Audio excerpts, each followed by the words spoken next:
Assalamu alaikum. Менин атым Улан. Терапия врачмын.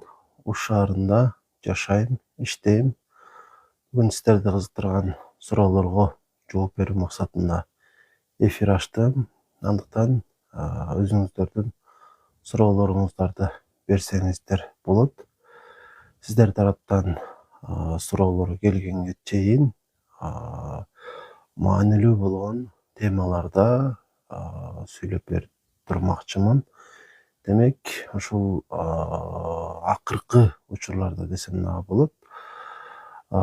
Бейтаптар менен болгон маекте козголуп жаткан темалардын бири же болбосо көпчүлүктүн айтып жаткан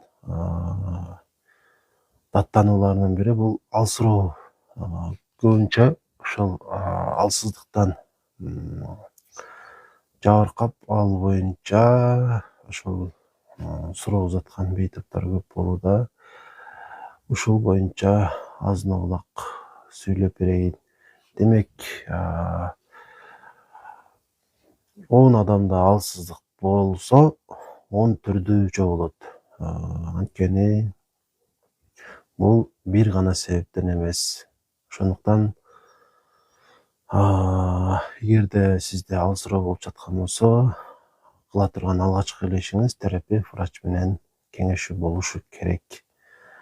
Анан ошол 10 түрдүү себеп болуп жатканына байланыштуу бардыгына бир эле сунушту берүү дагы мүмкүн эмес. Ар кимдин ошол оорусу ар кандай болот.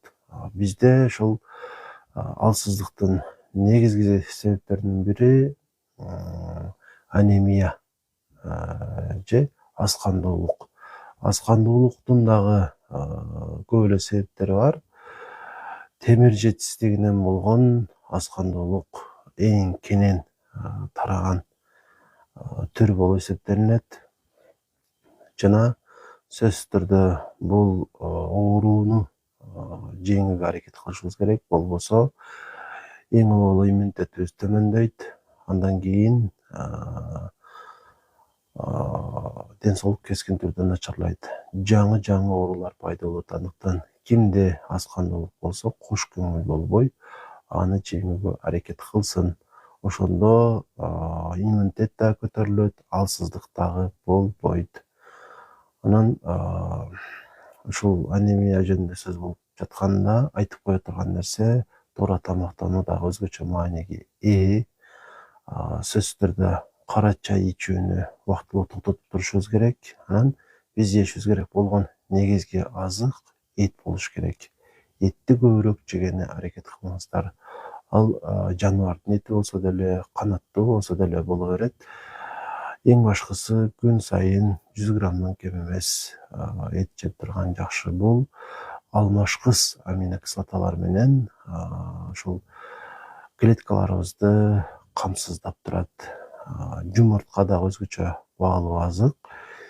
Жана ошондой эле жашылчаларды дагы көбөйтүшүбүз керек. Колдон келишинче таттууларды болсо азайтыш керек. Саламатчылык, кош келипсиздер жалпыңыздар. Сөзсүз түрдө өзүңүздөрдү кызыктырган суроолоруңуздарды жазсаңыздар болот. Толук кандуу жооп бергенге колдон келишинче аракет кылмакчымын. Анан эгерде баракчага каттала элек болсоңуз, подписаться дегенди басып коюңуз. Анткени сизге керек болгон ден соолукка байланыштуу маалыматтар ушул баракча аркылуу байма-бай чыгып турат. Ошол анан ал суроо боюнча сөз кылып жаттым эле. Негизги ошол темабыз ушул. Кутман түбүн железа толукташ үчүн эмне жеш керек? Өйдө айтып өттүм. Негизги нерсе бул эт.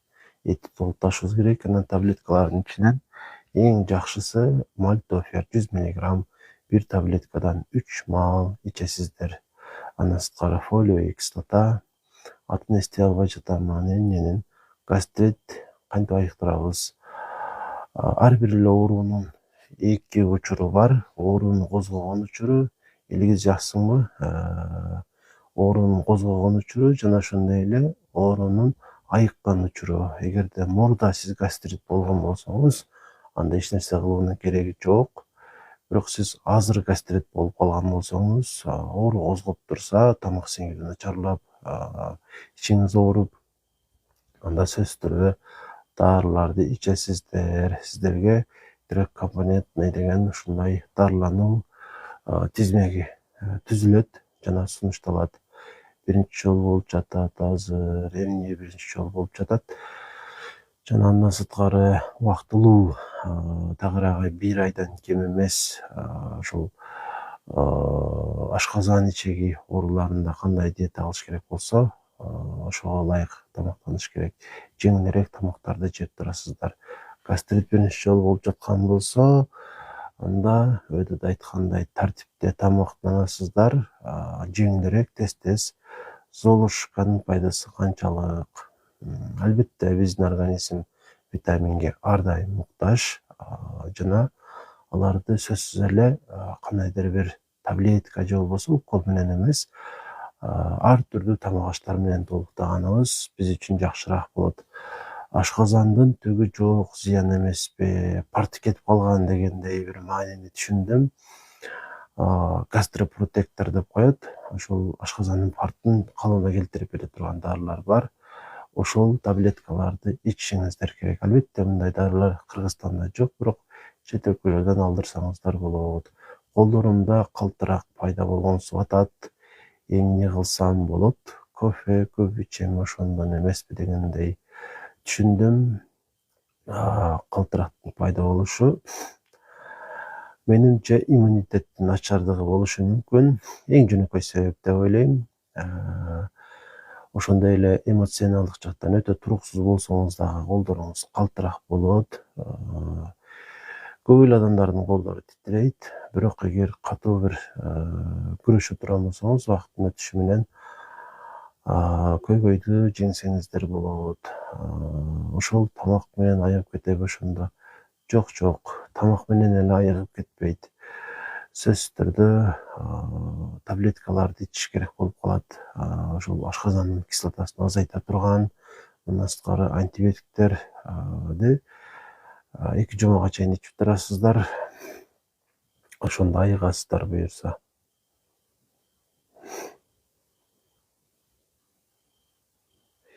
Эмне дары ичебиз ошондо ашказанга же только диетага? Жок. Өйдөдө айтып өттүм, 2 түрдүү антибиотик 2 жума ичилет. Мындан сырткары ашказандын туз кислотасын азайтуучу дарылар. Алейкум ассалам.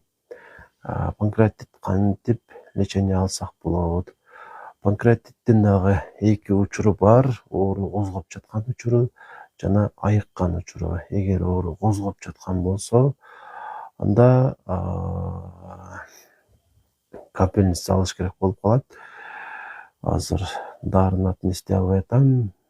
Ошол дары менен капельница алсаңыздар, бир 5 күнгө чейин буюрса жакшы болот. Мындан сырткары алгачкы күндөрү оору козгоп жаткан, бир аз ачка болуп турасыздар. Балким 24 саатка чейин эч нерсе жебей койсоңуздар эң жакшы болот. Анан ошол панкреатит таблеткасы, панкреатитте ар кандай аталышта чыгат: креон, микрозин, фестал, мезим, ушулардын бардыгы уйку бездин ферменттерин чыгарып берет: амилаза, трипсин, липаза. Жана буларды убактылуу ичип турсаңыздар жакшы болот. Кеч, жакшы, рахмат өзүңүз. Белая лапчатка гипотирозго жардам береби? Махабат эже, жакшы эмеспи? Белая лапчатка албетте организм үчүн пайдалуу болушу мүмкүн, бирок кандайдыр бир ооруну жоюп салат же болбосо толук айыктырат деп мен айта албайм. Эгерде гипотироз болуп жаткан болсоңуз, гормондорду текшериш керек болуп калат. Эгер гормондор бузулган болсо, ошого жараша таблеткалары бар. Ошолорду ичсеңиз эле жакшы болосуз. Оору козгоп жатат. Эгер оору козгоп жаткан болсо, дарыланышыңыз керек.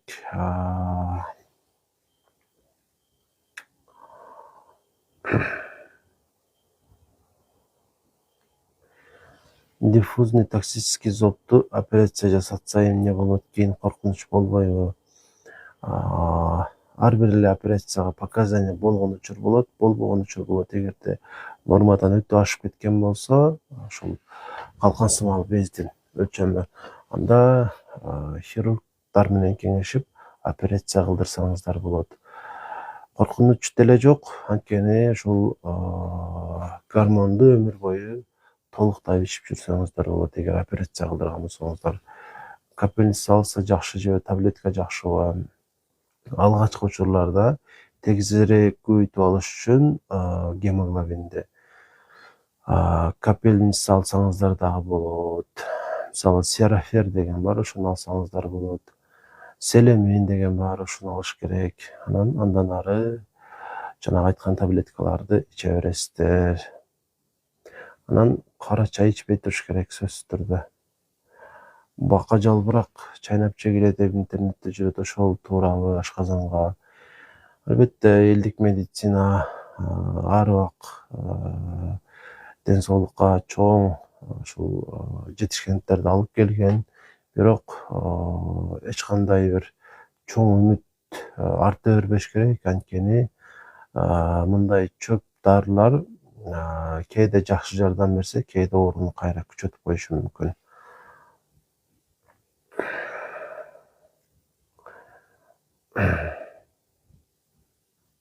Элтраксин ичип жатам, слабость, уйкум эле келе берет, энергиям жок болуп атат. Элтраксиндин дозасын көбөйтүш керек экен да, анда гормондоруңузду көрүш керек. Бирок ошол алсыздык бир гана гипотироздон болбойт. Кээде кайсы клиникада иштейсиң балам, каерде депсиз? Ош шаарында Аксон деген клиника бар. Ошол жерге көрүнсөңүздөр болот. Эмнени окуп коеюн, рахматчым. Мойнумдагы зоб оң тарабы томпоюп шишип атат. Дискомфорт болуп жатат. Көрүнсөм операция деген. Демек, операция кылдырсаңыздар болот. Коркунуч жок. Сенна чай ичем, кара чай ордуна зыян эмеспи? Сенна чай ичем, кара чай ордуна зыян эмеспи? Жок, болбойт. Сенна ичпеңиздер. Сенна ичсе болбой калат. Ал дары чөп да. Жөн эле чай иче бериңиздер да. Сенна болбой калат. Эгер сенна иче турган болсоңуздар, ал бара-бара өз алдыңыздарча бошонушуңуздарды токтотуп коет дагы, өз алдыңыздарча бошоно албай каласыздар. Ошондуктан эч убакта муну чай катары ичүүгө болбойт. Албетте көпкө чейин ичиңиз келбей койсо, эч катуу кыйнаса, ошондо убактылуу ичсеңиздер сонун жардам берет. Эко дүкөнүнүн продукциясы барго, селен ошол жардам береби? Кеңеш бериңизчи. Албетте селен дагы өтө пайдалуу биз үчүн, бирок ал дары катары эсептелинбейт. Тамак ашка кошумча, тамак ашка толуктоо деп түшүнсөңүздөр болот. Мисалы, алма жесеңиздер кандай жакшы болсо, ал деле ошондой эле пайда бериши мүмкүн. Андан ары чоң жардам бере албайт. Дары катары саналбайт.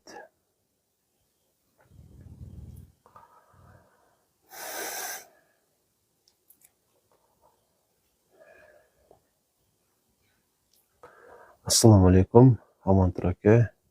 Кандайсыз? Видеолоруңузду көрүп атам. Невролог Ош деген ушул баракчага дагы сөзсүз түрдө катталыңыздар. Бул киши мен ушул алгачкы устаттарыман десем дагы болот. Өтө көп нерсени үйрөнгөнмүн. Ушул азыркы деңгээлге жетишиме эми кандайдыр бир жетишкендикке жеттим деп айта албаймын, бирок кайсыдыр бир деңгээлде адамдарга ушул суроолоруна жооп бере алышыма себепчи болгон адам десем дагы болот. Өтө чоң ыраазымын. Ар дайым бар болгон иштериңизге ийгилик. Ашказан үчүн капельница алса болобу? Көп болду, кыйналып жүрөм.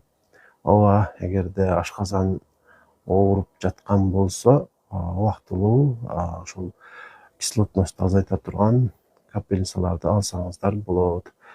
Алманын уксузун арыктатат дейт, айтышат го, чынбы? Албетте бул алма уксузу өтө пайдалуу, арыктоого дагы жардам берет. Бирок алма уксузду сиз көп ичсеңиз дагы, бирок тамактан тыйылбасаңыз арыктай албайсыз. Ошондуктан өтө чоң үмүт артып албаш керек. Чындыгында алма уксузу өтө пайдалуу. Ич катканды кайсы врач көрөт? Ич катканды терапевт же болбосо гастроэнтеролог врачка көрүнсөңүздөр болот. Алейкум ассалам, Акыл аке, кандайсыз? Ден соолук жакшыбы? Невролог Ошко катталып коюңуздар. Абдраимов Амантур Ош шаарындагы мен билген эң күчтүү невролог врач. Баш оорулары боюнча мыкты адис Маматалиев клиникасында иштейт. Алейкум ассалам. Шүгүр Акыл аке, шүгүр, рахмат.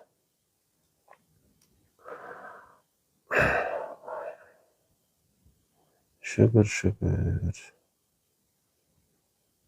Элтрексин 50-нү бөлүп ичип жүрөбү, зыян эмеспи? Жүрөгүм тарсылдайт кээде. Эгерде жүрөгүңүз тарсылдап жаткан болсо, тескерисинче бул таблетка андан бетер тарсылдатып коюшу мүмкүн да. Себеби сизде гипотиреоз эмес, тескерисинче тиреотоксикоз, гипертиреоз болсо керек. Ошондуктан сиздин ушул абалыңыз боюнча бир аз талкуу керек менимче. Талкуу керек. Кеңеш алсаңыз, жеке баракчага жазыңыз, жеке катка консультация бере алам сизге. Байланышыңыз. Амантур күчтүү невролог врачтардын чөйрөсүнүн бирөөсү деп десе болот. Ошондой болсо керек, ооба.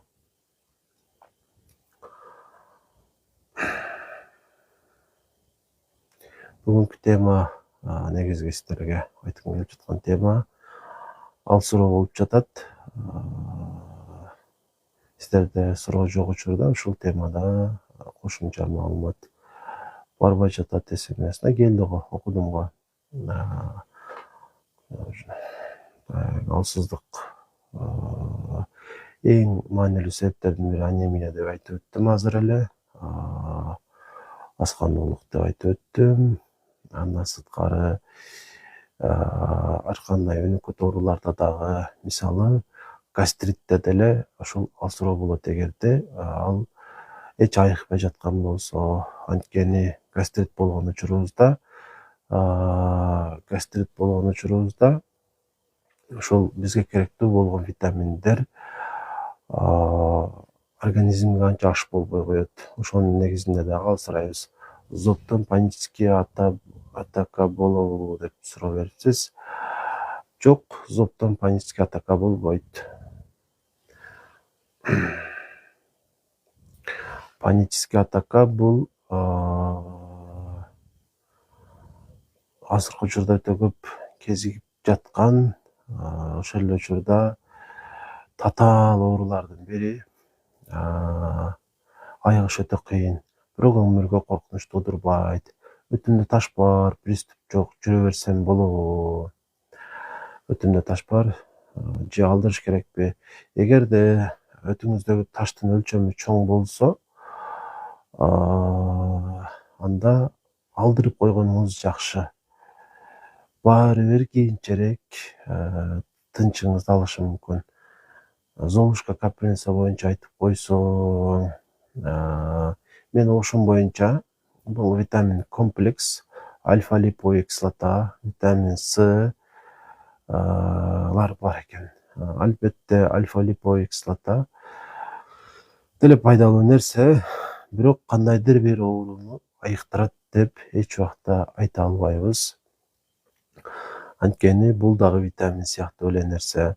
Витамин Сны болсо сөзсүз эле уколдон эмес, табигый азыктардан толуктап алсаңыздар болот. Мисалы, ар күнү 2 даана, ошол 2 даана болгону киви жеп турсаңыздар, С витаминине болгон муктаждыкты толук канааттандыра аласыздар.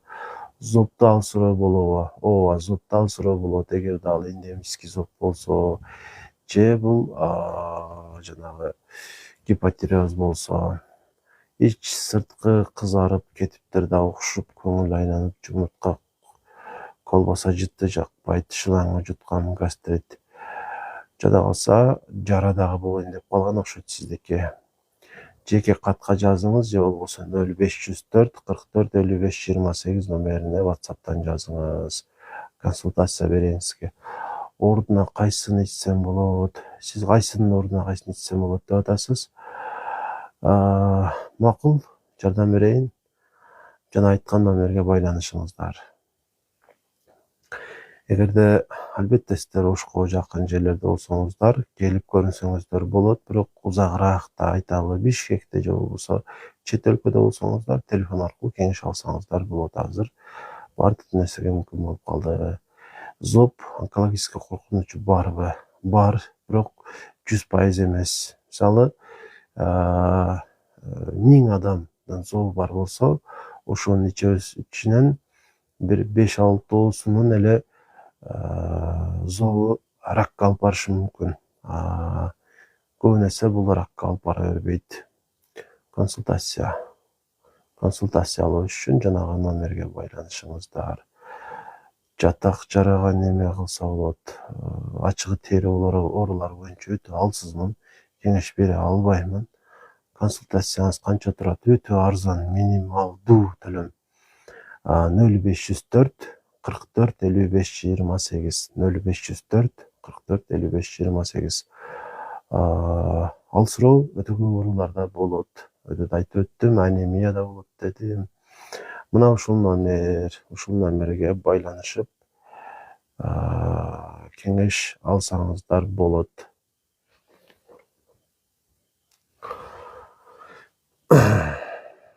Өтө көп ооруларда алсыроо болот деп айтып өттүм. Бардык эле оору, мисалы даже грипп болсоңуз деле алсыроо болот да.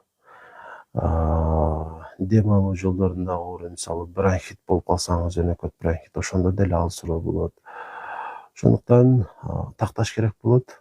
Ар бир эле оорунун жок дегенде 3 белгиси бар да.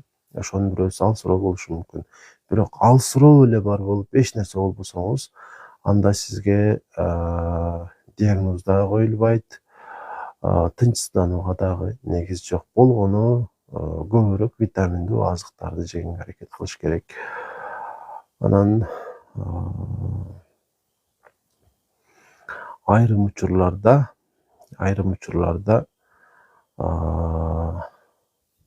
санасызбы, бутум шишип калат, эмне кылыш керек? Бул жакшы белги эмес. Бутуңуздун шишигени текшерилиш керек да. Боордун абалын УЗИден эле билген жетиштүүбү? Жок. УЗИ өтө көп маалымат бербейт. Боордун абалын анализ аркылуу билесиздер. Каалаган эле ушул лабораторияңыздарга барып, печеночный тест деп анализ тапшырсаңыздар, ошол жерден сиздерге бир канча анализдерди сунуштайт. Ошолордун ичинен негизгилерин тапшырасыздар. Жана жыйынтыгын көрсөңүздөр, референтный значение деген бар, сиздердин жыйынтыгыңыздар бар. Эгерде сиздердин жыйынтыгыңыздар референтный значенияга тең болчу болсо, же андан аз болсо өтө жакшы. Эгерде андан көп чыгып калса, сөзсүз түрдө терапевтке же болбосо гепатолог врачка көрүнсөңүздөр болот, сиздерге жардам бере алат.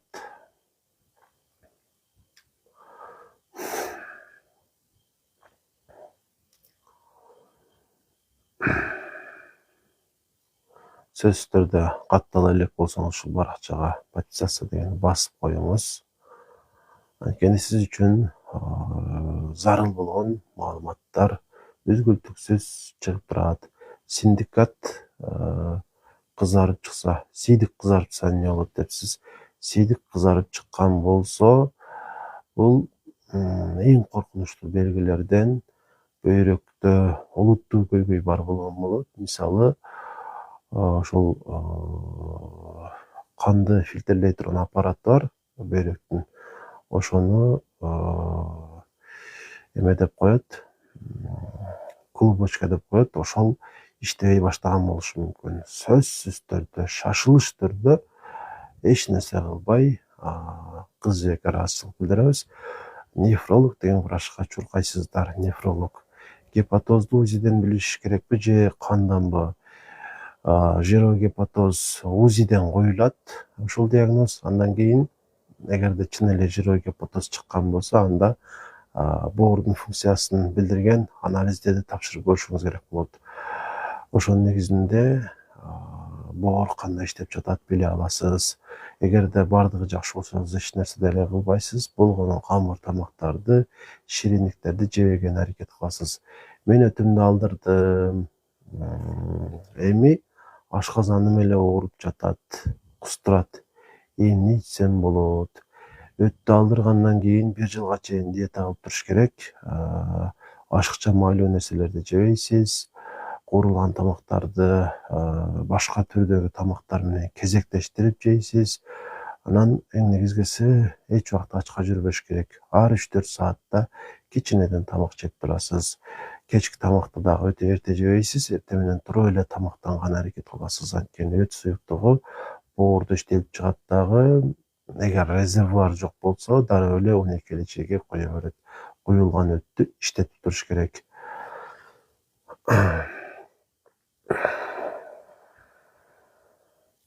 Туура арыктоонун жолун айтыңызчы. Негизи арыктоонун бир эле жолу бар. Баарыңыздар эле билесиздер. Мээнет кылыш керек. Өтө көп ооруларда кандайдыр бир таблеткаларды ичишке туура келет, бирок арыктоо үчүн эч кандай таблетканын кереги жок. Колдон келишинче кыймыл аракетти көбөйтөсүз. Жеген азыктарды болсо азайтасыз. Ошентип гана арыктай аласыздар. Мүмкүнчүлүктөн пайдаланып айтып өтөйүн. Эндокринолог врач катары 3 жылдан бери ушул ашыкча салмактагы адамдарды арыктатууга жардам берип келатам. Арыктоо боюнча курсум бар. Катышам дегендер жанагы номерге байланышсаңыздар болот. Колдон келишинче арыкташыңыздарга жардам бере алам. Пиелонефритке эмне таблетка ичсек болот? Эңкейип турганда ооруп жатат.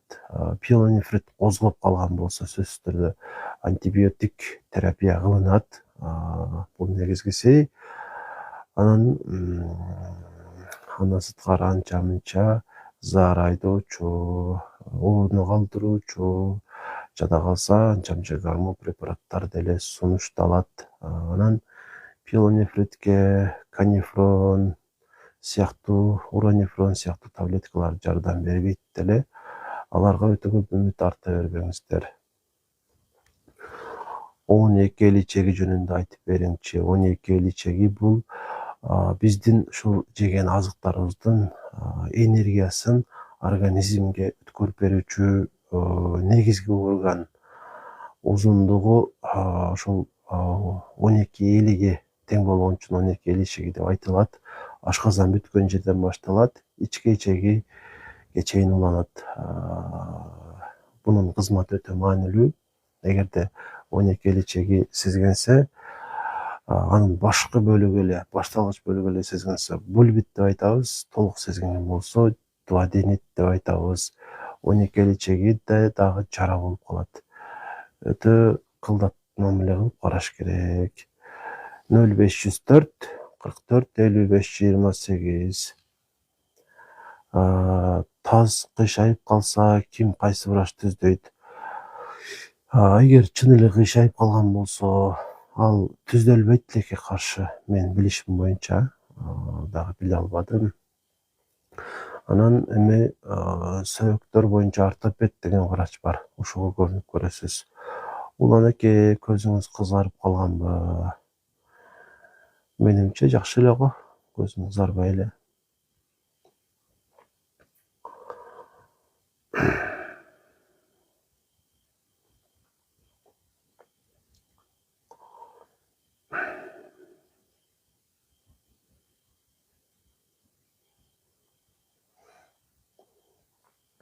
Ушул орунда дайым эскерткен ушул эскертүүмдү айтып өтөйүн. Эч бир врач сиздердин ден соолугуңуздарды жакшыртып бере албайт.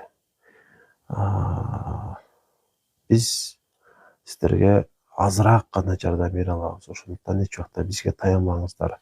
Ден соолукту жакшыртуу үчүн өзүңүздөр аракет кылыңыздар дайыма. Акча үчүн күндө аракет кылгандай эле. Болбосо ал тез эле сиздерге ушул мүмкүнчүлүгүңүздөрдү чектеп коет. Дефицит витамина, И гормону кайсы врач көрөт? Эндокринолог врачка кайрылсаңыз эң туура болот. Болсун экранда ошондой көрүнүп жатат. Рахмат сизге. Витаминдер дефицит болгон болсо, аны таблетка менен эмес, тамак аш менен толуктаган жакшы. Анткени синтетикалык витамин дайыма эле керектүү жерге жете бербейт. Жетсе дагы зыяны менен жетиши мүмкүн.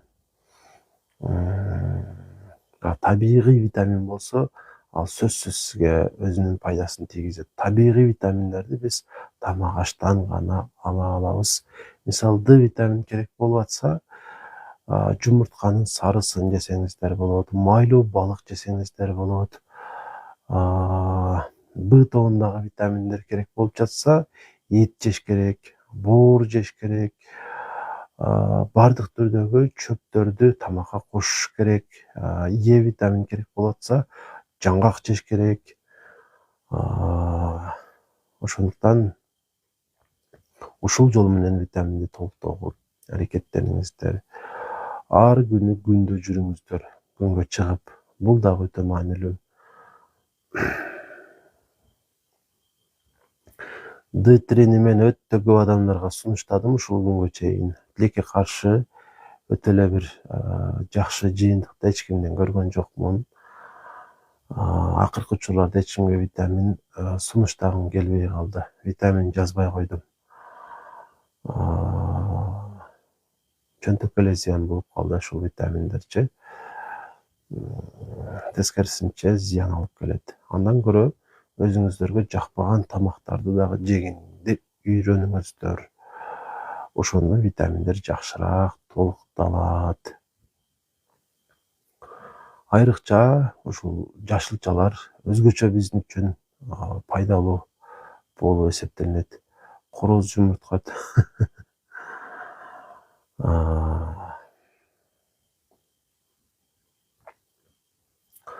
Өпкөнү кантип айыктырат, ошону айтыңызчы, мен сизди дайыма көрөм. Өпкөнүн кайсы оорусу жөнүндө суроо болсо, ошого жараша айтмакмын.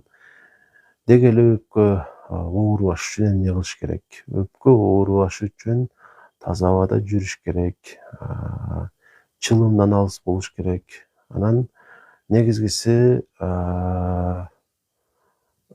алмашкыс аминокислоталарды толукташ керек. Эт жесеңиздер, койдун куйругун жесеңиздер өзгөчө өпкөгө жагымдуу болуп, эч убакта өпкөңүздөр оорубайт. Зоопко тапшырганда былтыр жок эле 1 жылда болуп калышы мүмкүнбү? Ооба, болуп калышы мүмкүн. Адам 1 жылда рак болуп калышы дагы мүмкүн. Ошондуктан таң калбай эле коюңуз. Эгер шектенип жаткан болсоңуз, башка бир УЗИге түшүп көрсөңүздөр дагы болот. Анан баарыңыздарга бир пайдалуу маалымат болсун. Зооптун бар экендиги сиздерди оорубай экендиңиздерди тастыктабайт. Көп эле адамдардын зообу бар, бирок ал анын жашоосуна эч кандай деле зыян алып келбейт. Андыктан зообуңуздар бар болсо эле өзүңүздөрдү оорулууга чыгарбаңыздар. Стрессти жок кылуу үчүн эмне кылуу керек? Жеке өзүмүн ушул ыкмамды айтып өтөйүн. Айрым учурларда айталы 1 айда бир жолу тыныч жерде отуруп, эч ким жок жерде дептер, ручка алып, ошол жерге көйгөйлөрүмдү жазып чыгам. Санап 10 болобу, 15 болобу, анан ар бир көйгөйгө чечим издеп чыгам. Жана жазамаларды дагы ошонун негизинде аракет кылам. Анан баарыңыздарга айтып коеюн, өтө бир сыйкырдуу ыкма бар.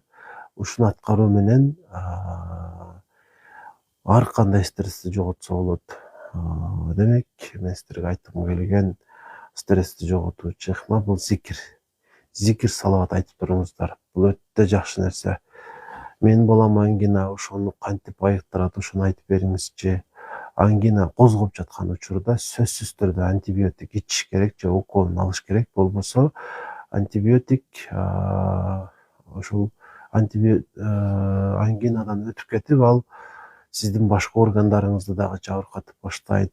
Мисалы, бөйрөктү жабыркатат, муундарды жабыркатат, жада калса жүрөгүңүздө тешик кылып коюшу мүмкүн, өтө коркунучтуу. Ошондуктан ангинаны сөзсүз дарылатыш керек, таблеткасын ичиш керек. Эгерде 2 жыл катары менен ар бир сезондо, мындайча айтканда жаз, жай, күз, кыш 4 жолудан ушул козгосо ангина, анда алдырыш керек болуп калат, операция кылып. Сизге кантип көрүнүш үчүн жанагы номерге байланышып келесиздер. Аксон клиникасында иштейм. Гипотироз деген эмне? Колтуктун тердөөсү, гипотиреоз деген бул калкан сымал бездин ушул гормонунун тироксин деген жетишсиз бөлүп чыгаруусу, ошонун негизинде организмден алсыроосу. Гипотиреоз болсоңуз, бардык ички органдарыңыз алсырап иштейт, начар иштейт, ичиңиз катыйт, күндөн күнгө толуп баштайсыз, чачыңыз түшөт, тырнактарыңыз сынат, териңиз кургак болот. Ошондуктан эгер гипотиреоз болсо, маселени жоюуга аракет кылыш керек. Бирок гипотиреоз болгондо дароо эле гормон ичип башталбайт. Же болбосо гормонду ар бир эле адамдын ичишине туура келе бербейт. Өтө ашыкча чыкса гана ушул айырма ошондо ичилет. Астманы айыктырса болобу? Ар бир эле оорунун шифасы бар, Кудайым шифасын берет. Ушул оору боюнча алектенген врач менен кеңешесиз, аллерголог деген врач менен кеңешиш керек болот. Бир канча дарылары бар, ошол таңдайга чача турган дарыларды колдонуш керек болот. Анан дагы ушул астмадан туура дем алуу техникасын колдонуп дагы айыгууга мүмкүнчүлүк издеп көрүш керек. Бутейко деген ушундай бир окумуштуу жашап өткөн кылымда ошонун ыкмасын колдонуш керек.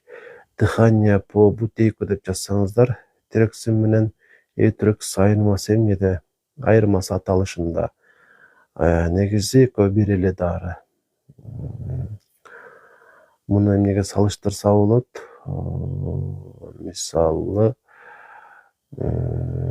салыштыруу кыйын болуп жатат, бирок экөө бир эле нерсе, бир эле таблетка, эки түрдүү аталыш. Эки компания чыгарган. Мисалы, Аравандын сементи, Кызыл океан сементи дегендей да, айырмасы.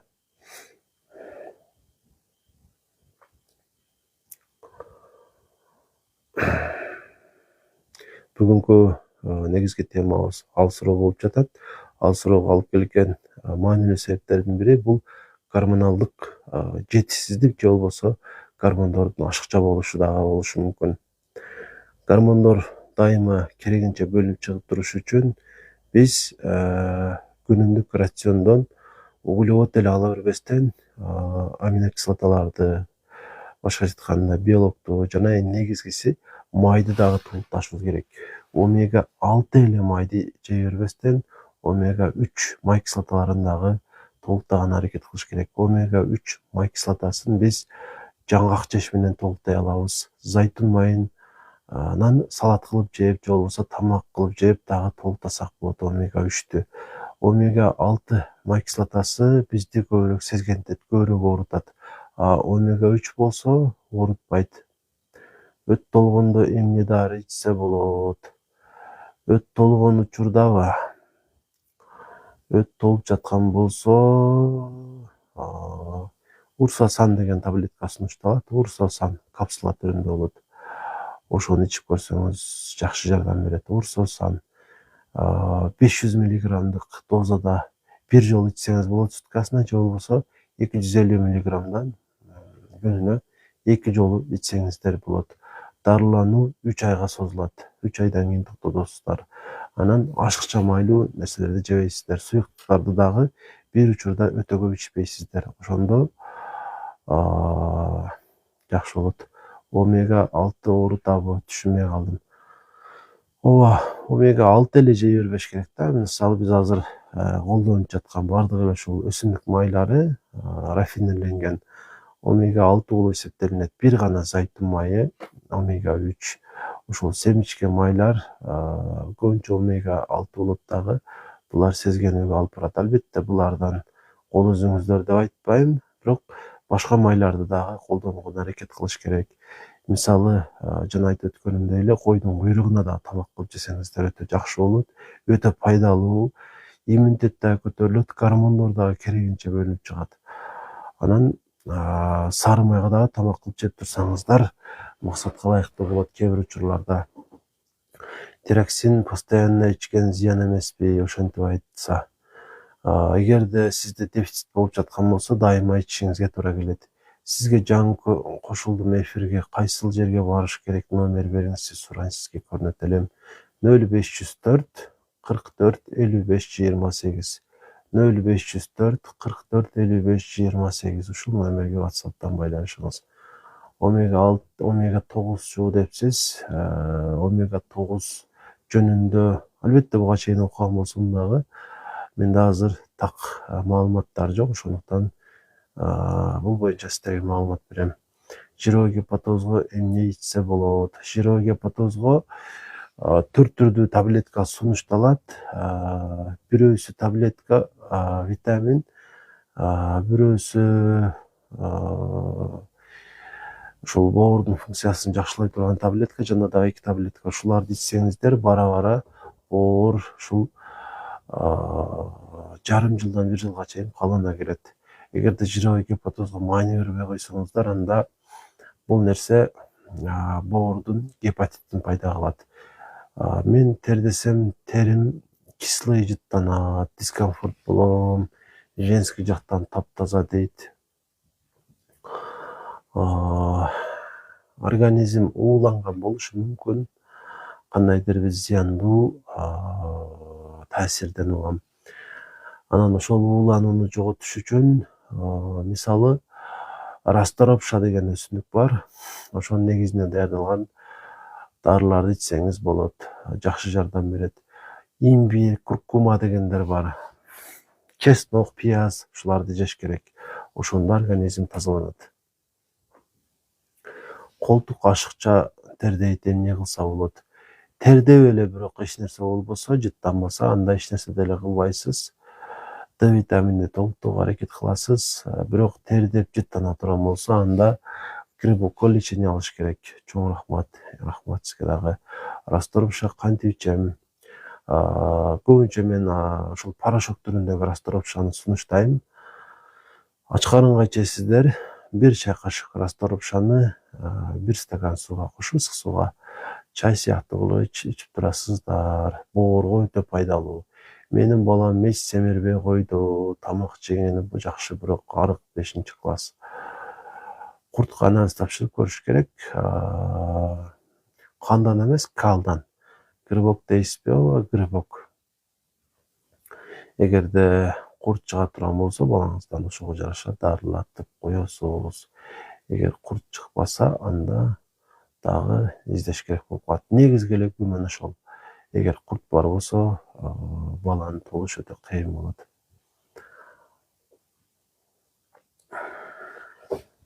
Дагы бир ирет эстетип өтөйүн, бүгүнкү темабыз алсыроо. Эгерде сиз кант диабетине чалдыккан болсоңуз дагы алсыроо болот. Анткени организмде ошол кан тамырларда глюкоза көп болот, бирок клеткаларга ал жетпей калат. Ошонун негизинде алсырай беребиз. Ушул ооруну дагы тактап коюш керек болот. Болгону бир анализ тапшырасыз, ошодон билинет. Кайсы таблетка ичебиз айтып коесузбу? Жироо гепатоз болгондо гепатопротектор деп коет, мисалы Essential Forte. Ушудан 2-3 маал ичип турсаңыз жакшы жардам берет. Е витаминин ичсеңиз дагы жакшы жардам берет. Анан майлуу, ашыкча майлуу нерселерди жебейсиз. Ошондо жарым жылдан 1 жылга чейинки аралыкта жировой гепатоздон айыга аласыздар. Баракчага катталып электер сөзсүз түрдө подписацияны басып коюңуздар. Сиздер үчүн эң керектүү болгон маалыматтар үзгүлтүксүз ушул баракча аркылуу чыгып турат.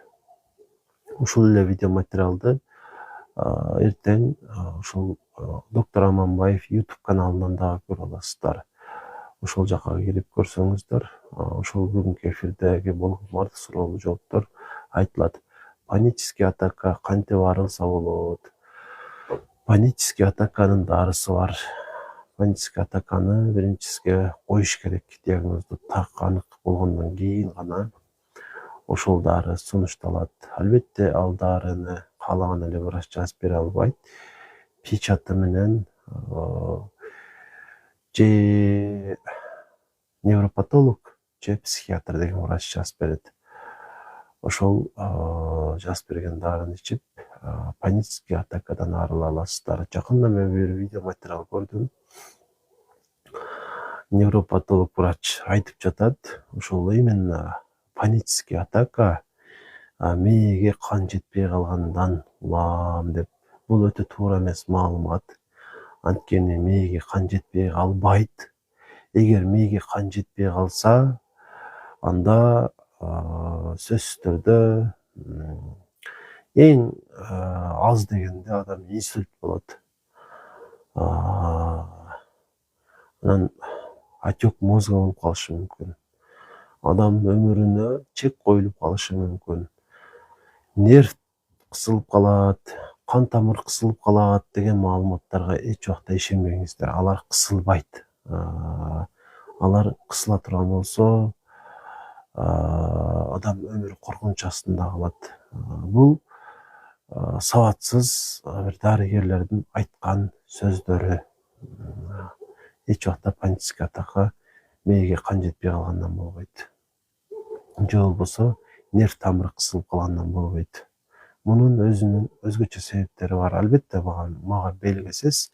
Ушул тармактын врачы болбогондон кийин так кесе айта албайм. Бирок панический атаканы бейтаптын ушул даттанууларына карап туруп аныктап бере алам. Жана айыгууга дагы Кудайым буйрса жардам бере алам деп ойлоймун. Ошондуктан байланышсаңыздар болот. Жанагы номер аркылуу эле.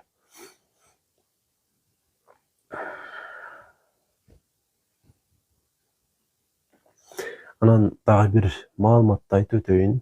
Маалымат деле эмес, саламатчылык, бир ой десек дагы болот. Көп эле бейтаптар мага келгенде көрүнгөнү, мисалы, зобду кантип жок кылсак болот деп айтышат да. Бул өтө туура эмес суроо. Анткени сиздеги кандайдыр бир органды жок кылыштын кереги жок. Эгер ошондой кыла турган болсоңуз, ден соолугуңуз кескин түрдө начарлайт. Аны жок кылуунун ордуна аны дарылаш керек. Балким эч нерсе кылыштын деле кереги жок. Ушуну айткым келди эле. Эч убакта кандайдыр бир органды жок кылам дебеңиздер. Автозный язва языкка кандай кылам? Тил эң тез айыгуучу органдардын бири. Өтө ысык ичпеңиз, өтө муздакта ичпеңиз. Анан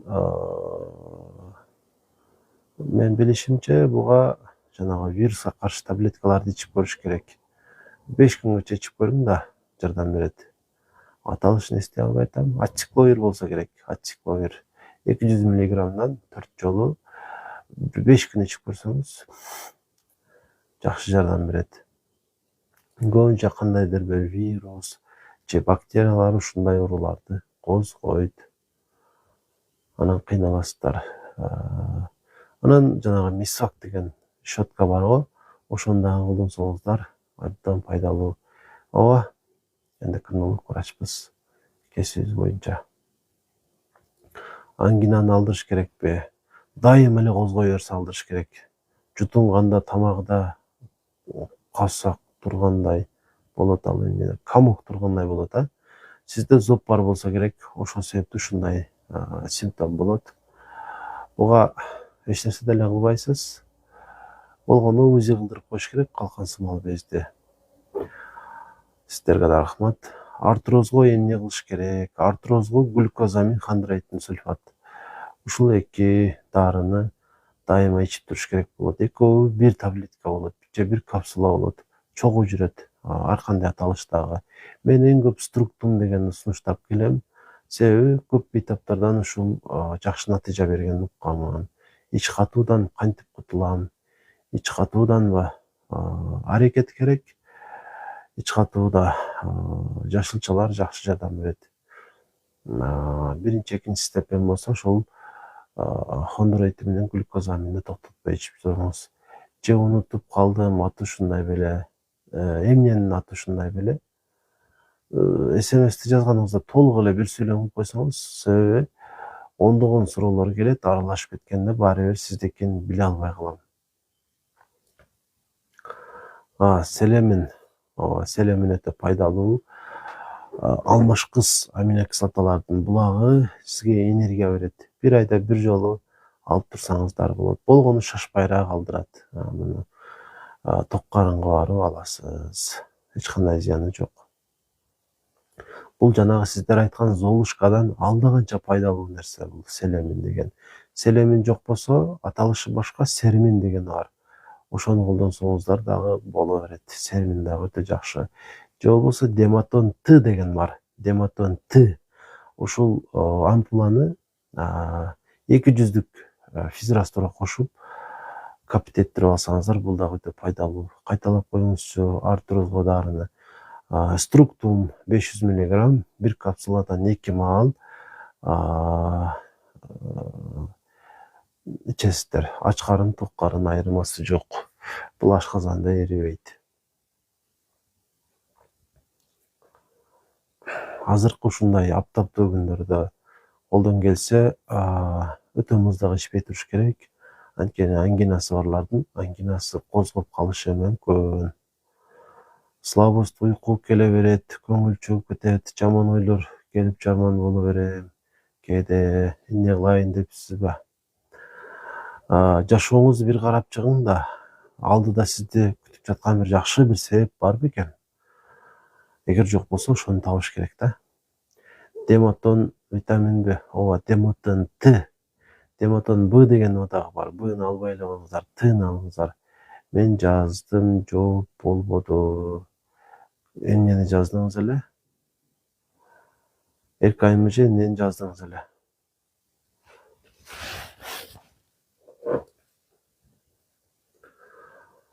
Демек, бүгүн сиздер менен кистаны түшүнбөдүм. Структум дедиңиз болобу? Структум. Структум эмес, структум, асы жок. Кистаны күйгүзсө болобу? Эгерде женский жакта болсо болот. Анан башка кисталарды күйгүзө албайсыздар. Башка кисталар күйбөйт. ТТГ азайганда эмне ичиш керек? ТТГ азайганда, эгер нормадан аз чыгып жатса, Т4, Т3 свободныйларды караш керек болот. Ошонун негизинде дары сунушталат. Нерв восстановления болуш үчүн эмне кылуу керек? Нерв восстановления болушу өтө кыйын. Тилекке каршы. Кээде бул болбойт дагы. Ошондуктан нервге доо кетирбеген эле аракет кылыңыздар. Стопресс жок болуп калып жатат, ордуна эмне ичсем болот? Стопресс. РКМ же бул боюнча дарыгерге барып, тагыраак кардиологко барып кеңешиш керек да. Мен билишим боюнча стопресс бул 2 таблетканын 2 түрдүү таблетка болсо керек. Дегеним бир капсулада же бир таблеткада 2 таблетка болсо керек. Кардиолог менен кеңешиңиз, бул сурооңузга менде жооп жок. Анан стопресс сиздин регионуңузда жок болсо, башка региондордон издеп көрсөңүз болот, же болбосо Россиядан алып келдирсеңиз дагы болот.